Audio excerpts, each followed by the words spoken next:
ایک نام آپ کو یاد ہوگا، کبھی کبھی مثال میں بھی وہ نام لے لیا جاتا ہے۔ جب کوئی غداری کرتا ہے تو وہ نام زبان پر آ جاتا ہے۔ میر جعفر وہ وزیر تھا، اس نے غداری کی، اس طرح سے نواب سراج الدولہ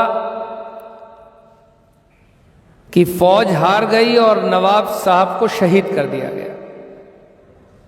اور انگریز جو ہے گویا اب بڑی طاقت بن گئی،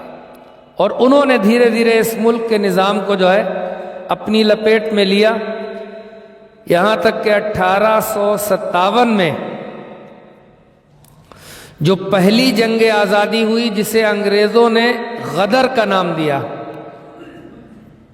لیکن وہ ہندوستان کی تاریخ آزادی میں پہلی بڑی عظیم جنگ تھی، جس کی قیادت دہلی سے بہادر شاہ ظفر فرما رہے تھے۔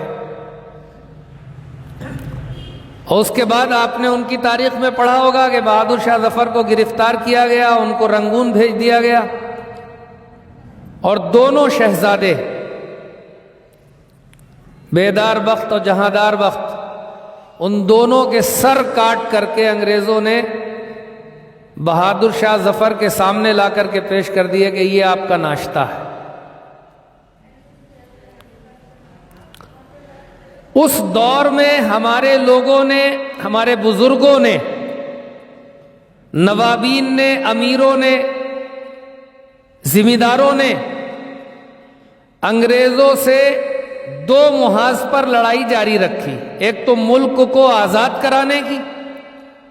اور دوسری لڑائی جو ہے جو انگریز ہمارے دین میں مداخلت کر رہے تھے، اور ہمارے ہی دین میں نہیں بلکہ ہندوستان میں اور بھی مذہب تھے، وہ اس کو بھی ٹارگیٹ کر رہے تھے،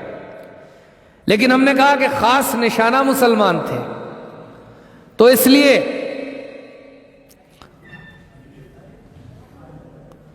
وہ مسلمان علماء سے بھی مباحثے اور مناظرے جاری تھے، عیسائیت کی تبلیغ بہت تیزی کے ساتھ کی جا رہی تھی۔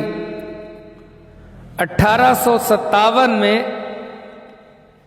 دہلی کے اندر 1000 مدرسے تھے جنہیں انگریزوں نے تباہ و برباد کیا تھا، بڑے بڑے ادارے، اور یہ ایسے مدرسے تھے کہ جیسے اس وقت مدرسہ الگ ہے، کالج الگ ہے، اسکول الگ ہے، مدرسہ الگ ہے، لیکن میں جس تاریخ کی بات بتلا رہا ہوں اس تاریخ میں جو ہے جو تمام علوم تھے، دنیاوی دینی، سب کی تعلیم کا نظام ایک جگہ تھا،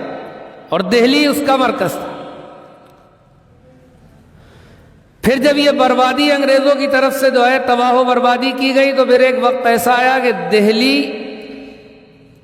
شہر کے آس پاس نماز جنازہ پڑھانے والے بھی ملنا مشکل ہو گئے۔ 1857 کی اس لڑائی کے بعد ہندوستان میں علماء نے فکر کی کہ ہمارا پورا دینی نظام برباد کیا جا رہا ہے، اب میدان عمل میں لڑائی الگ الگ لڑی جائے گی۔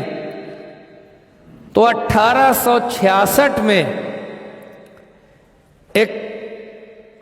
بظاہر گمنام جگہ اور چھوٹی سی جگہ، 1866 میں ایک تحریک اور ایک فکر کی بنیاد رکھی گئی دیوبند کے تاریخی قصبے میں، اور وہاں ایک ادارہ قائم کیا گیا، دارالعلوم دیوبند،